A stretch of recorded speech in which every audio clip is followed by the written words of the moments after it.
Bu koyunlar senin mi? He? Hayır. Sen çoban mısın? Sen büyüyünce çoban mı olacaksın? Ne olacaksın? Ne olacaksın? Doktor olacağım. Doktor.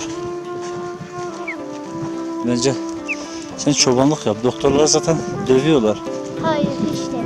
Vallahi Niye dövsünler? her gün doktorları dövüyorlar. Seni de dövecekler. Ben dönerler. Sen bence Kız çoban olmaz. sen bence çoban ol. Hayır.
Sude, ne yapıyorsun? Ne yazıyorsun? O ne demek? Kim kurtaracak seni? Hadi, helikopter var mı burada?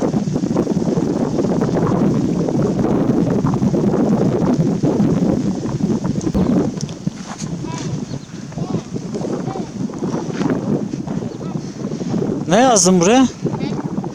O ne demek help mi? Kurtar, kim kurtaracak seni? Helikopter. Kızım, burada helikopter mi var? Ha? Vardı.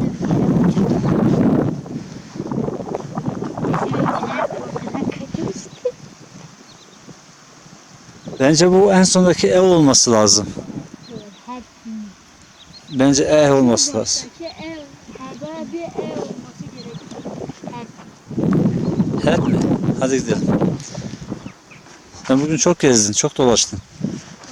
Ha? Ne yaptın bugün? Şey yapmadım. Ha? Gittim kendime yazı yazdım. Ne ya başka? Gittim kuşların yanına. Ha? Kuşların yanına gittim. Kuşlar. Bu koyunlar senin mi? Ha? Hayır. Sen çoban mısın? Sen büyüyünce çoban mı olacaksın? Hayır. Ne olacaksın? Doktor olacağım. Ne olacaksın? Doktor olacağım. Doktor. Bence sen çobanlık yap. Doktorlar zaten dövüyorlar. Hayır hiç de bile. Vallahi Doktorlar niye dövsünler? her gün doktorları dövüyorlar. Seni de dövecekler. Bence öyle. Sen bence Kız çoban olmaz. sen bence çoban ol. Hayır. Çoban ol, çoban. Olmaz. Doktorları dövüyorlar her gün. Dövmüyorlar. Sen haber izlemiyor musun? Hayır. Evet. Dövmüyorlar. Ben sana O söyleyeyim. kadar övüyorlar. Gidip onlara koronada şey yapıyorlar. Onlara restorandan yemek hazırlayıp gönderiyor. Bir de dövüyorlar. Vallahi dövüyorlar valla. Hayır. Aleykümselam. Saçağım sağ olasın. Çoban. Sağ ol canım çoban. Ne derziye kadar da saçıt ki? Derziye saçıt ki? والله أسطورة زي ما تعمل أخوة ليش تعمل شيء إلى جوانا Allah selamet eyle. قديش تعرف Hadi beni hatırlat. ما بيصير Şşş. Şimdi doktorları niye dövüyorlar? Niye? Ha? Niye dövüyorlar? Her gün dövüyorlar televizyonda görmüyor musun? Hayır dövmüyorlar. Bence. Ayşe abla da hemşiredir. Onu Kim? dövmüyorlar. Kim? Ayşe abla. Ayşe ablam mı? Evet. Ayşe abla. Hemşiredir. Dövmüyorlar. Sen Ayşe ablaya sor bakalım her gün dayak yiyor mu yemiyor mu? Sen bence çoban ol. Bak Hayır. bak ne güzel köyün var senin bak. Bana ne? Flamingoların var. Bu tarafa git. Güneş vuruyor gözüme.